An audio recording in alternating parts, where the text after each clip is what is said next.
के अहम तरीन स्टेटमेंट्स दोनों तरफ से आए हैं। दोनों तरफ से जो कार्रवाइयां की गई हैं उनको डिफेंड करने के बाद, लेकिन अमेरिका के ऊपर दबाव बनाने की भी एक कोशिश, एक प्रयास हुआ है। 11वें रोज के अंदर जब जंग है, बैनुल-अक़वामी सतह पर जंग को खत्म करने की कोशिशें तेज कर दी गई है और देर रात गए भारतीय वक्त के मुताबिक तकरीबन 12:30 बजे के आसपास अक़वाम मुत्तहिदा सलामती काउंसिल का इजलास मुनक्किद हुआ। ईरान पर अमरीकी हमले की या जारियत की शदीद बरहमी का इजहार, जिस पर चीन की तरफ से किया गया, रूस की तरफ से किया गया और दीगर ममालिक, और अब एक करारदाद लाने की भी तैयारी है। जहां तक सीज फायर की बात है तो वो कराने के लिए कोशिशें तेज कर दी गई हैं, लेकिन यूएनएससी के अंदर बहुत जल्द एक करारदाद आ सकती है। इसी हफ्ते में पेशरफ्त का इम्कान है, जहां कम से कम खित्ते के अंदर या जिस पर वोटिंग होगी उसके बाद रेजोल्यूशन जो है वो पास कराया जा सकता है। बुनियादी मकसद ये कि खित्ते के अंदर कशीदगी कम हो और दोनों ममालिक सीज फायर की तरफ इस जंग के बाद बढ़े। रूस, चीन और पाकिस्तान की तरफ से पुश किया गया है जी, सीज फायर किया जाए। अक़वाम मुत्तहिदा सलामती काउंसिल का इजलास, अहम तरीन इजलास ईरान के मामले पर हुआ है। अक़वाम मुत्तहिदा के सेक्रेटरी जनरल ने भी दोनों मुल्कों से अपील की है कि वो अमन की राहें तलाश करें और डिप्लोमेटिक चैनल्स के जरिए से डीएस्केलेशन के प्रोसेस को आगे बढ़ाया जाए। ताहम ये बड़ी बात यह है कि इसी रवा हफ्ते के दौरान ही इस मसवदे पर वोटिंग भी हो सकती है। अक़वाम मुत्तहिदा नेशनल सिक्योरिटी काउंसिल का इजलास रात देर गए मुनक्किद हुआ है, जिसमें अमेरिका की तरफ से जो बम्बार्डमेंट ईरान के न्यूक्लियर साइट्स पर की गई है, उसके बाद मशरिकी वस्ता मिडिल ईस्ट के अंदर जो सूरत हाल बनी है, इस पर तबादला ख्याल किया गया है। ताहम रूस, चीन और पाकिस्तान ने ज्वाइंटली एक करारदाद सामने रखी है, जिसमें यह कहा गया कि unconditional cease fire middle east के अंदर होना चाहिए ताकि अमन मुकम्मल तौर पर हो सके। अक़वाम मुत्तहिदा के सेक्रेटरी जनरल एंटोनियो गुतेरेस ने भी कल इस सलामती काउंसिल से खिताब किया है, जिस दौरान उन्होंने खदशात का भी इजहार किया है। ताहम रवा हफ्ते के आखिर पर इस पूरे मामले पर वोटिंग होगी कि क्या गैर मशरूत अनकंडीशनल अमन मुज़ाकरात बढ़ने चाहिए, या जो इफ एंड बट्स कभी अमेरिका, कभी इजराइल और कभी तेहरान की तरफ से लगाए जा रहे हैं, इस पर आगे बढ़ा जाए। पहले जरा फटाफट से एंटोनियो गुतेरेस साहब के बयान को सुनते हैं, उसके बाद सीधे राजेश जी के पास चलते हैं। In a region that is already reeling. From the outset of the crisis, I have repeatedly condemned any military escalation in the Middle East. The people of the region cannot endure another cycle of destruction. And yet, we now risk descending into a rat hole of retaliation after retaliation. To avoid it, diplomacy must prevail. Civilians must be protected. Safe maritime navigation must be guaranteed.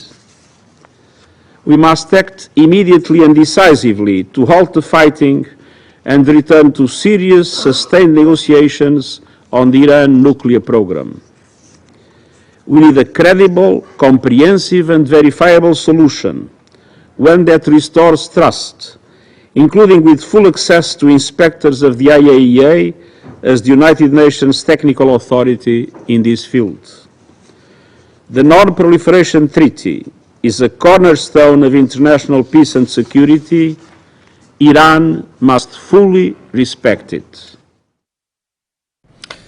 चलिए, 3 back to back खबरें आपके सामने हमने रखी हैं। सीधा राजेश जी के पास भी चलेंगे, जहां पर रिजीम चेंज को लेकर हमने बात सुनी, जहां पर दूसरी तरफ से भी, इजराइल की तरफ से भी पहला स्टेटमेंट कि इस मिलिट्री कॉन्फ्रंट्रेशन को वो कम करना चाह रहे हैं, और तीसरी बात यूनाइटेड नेशन के अंदर बैठक हुई है।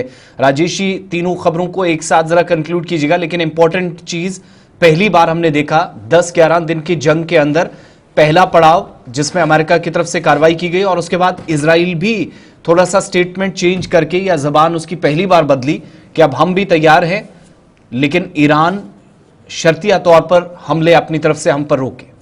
जी, बहुत बहुत शुक्रिया आसिफ, बहुत बहुत शुक्रिया इशफाक गौहर आपका समय देने के लिए। मुझे भी 2-3 पॉइंट बड़े अहम आपने रेज किए हैं। पहले तो जो डोनाल्ड ट्रंप की तरफ से कहा गया है कि जिस प्रकार से डोनाल्ड ट्रंप ने चुनाव में एक नारा दिया था कि मेक अमेरिका ग्रेट अगेन, कुछ वैसा ही मेक ईरान ग्रेट अगेन। वो कह रहे हैं कि लीडरशिप को बदलना है। अगर ये जो मौजूदा लीडरशिप है खामनेई की, इसको ये अगर ईरान को आगे नहीं ले जा सकती है तो जरूरी है कि अब इस लीडरशिप को बदला जाए और ईरान को आगे ले जाया जाए।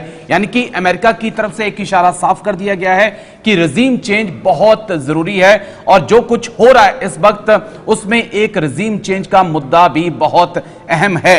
लेकिन क्या खामनेई की सत्ता को इजराइल और अमेरिका हिला सकते हैं? मुझे लगता है नामुमकिन है, क्योंकि इन 11 दिनों की लड़ाई ने खामनेई को और मजबूत जो है ईरान के अंदर कर दिया है। जो ईरान बंटा हुआ नजर आता था महसा अमीनी के आंदोलन के बाद, वो अब जो है एकजुट नजर आता है। सेकंड पॉइंट जो आपने कहा कि इजराइल की तरफ से कहा गया है कि हम अपनी स्ट्राइक को रोक सकते हैं, एग्री। इजराइल के जो मिलिट्री एम थे, इजराइल ने अपने मिलिट्री एम को हासिल कर लिया है। कोई भी फौज अपने एक टारगेट्स रखती है, उन टारगेट पर अटैक करती है और उस एम को अगर अचीव कर लेती है तो उसके लिए वो मिशन पूरा हो जाता है। अब डिपेंड करता है ईरान के ऊपर, क्या ईरान ऐसा चाहता है, इस पे मैं बाद में आता हूं। लेकिन जिस प्रकार से 20 से ज्यादा टॉप मिलिट्री ऑफिशियल्स को, 10 से ज्यादा न्यूक्लियर साइंटिस्ट को मार दिया और जितनी न्यूक्लियर साइट्स थी उसको तबाह कर दिया, उसके बाद इजराइल को लगता है कि अब जो है हमारे जो अहम टारगेट थे हमने उन्हें हासिल कर लिया है और अब ईरान का जो न्यूक्लियर प्रोग्राम है वो कम से कम 8 से 10 साल पीछे चला गया है। लेकिन क्या इन हमलों ने ईरान की ताकत को कमजोर कर दिया है? बिल्कुल नहीं। ईरान के पास आज भी वही ताकत है। ईरान की ताकत, ईरान की एकजुटता है, ईरान की ताकत IRGC है और ईरान की ताकत ईरान की सोच है, जो बड़ा कारण है जिस कारण तमाम प्रतिबंधों के बावजूद भी ईरान ने खुद को इस तरीके से विकसित किया, इस तरीके से खुद का विकास किया कि जब वो 11 दिन पहले उन्होंने अपनी मिसाइलें निकाली तो दुनिया हैरान रहेगी कि इस देश पे हमने प्रतिबंध लगाया था, ये देश ऐसी मिसाइलें कैसे बना सकता है। लेकिन ईरान इजराइल की तरफ से अपने मिलिट्री एम पूरे कर लिए हैं। अब रही बात कि ईरान क्या ऐसा करेगा, जो ईरान के UN में राजदूत हैं उन्होंने कहा है कि हम अमेरिका को जवाब जरूर देंगे और ये जवाब कब दिया जाएगा, कहां दिया जाएगा, कैसे दिया जाएगा, इसका फैसला जो है ईरान की आर्मी करेगी। यानी इशारा बिल्कुल साफ है कि ईरान अपने कदमों को पीछे नहीं खींचेगा। 3 न्यूक्लियर साइट पर अगर अमेरिका की तरफ से हमला किया गया है तो ईरान इसका जवाब देगा और उस जवाब के बाद फिर अमेरिका क्या करता है उस पर डिपेंड करेगा कि आने वाला वक्त जो है मिडिल ईस्ट में कैसा हो सकता है। कुल मिलाकर अभी ये माना जाए कि अभी अनसर्टेनिटी मिडिल ईस्ट के अंदर बनी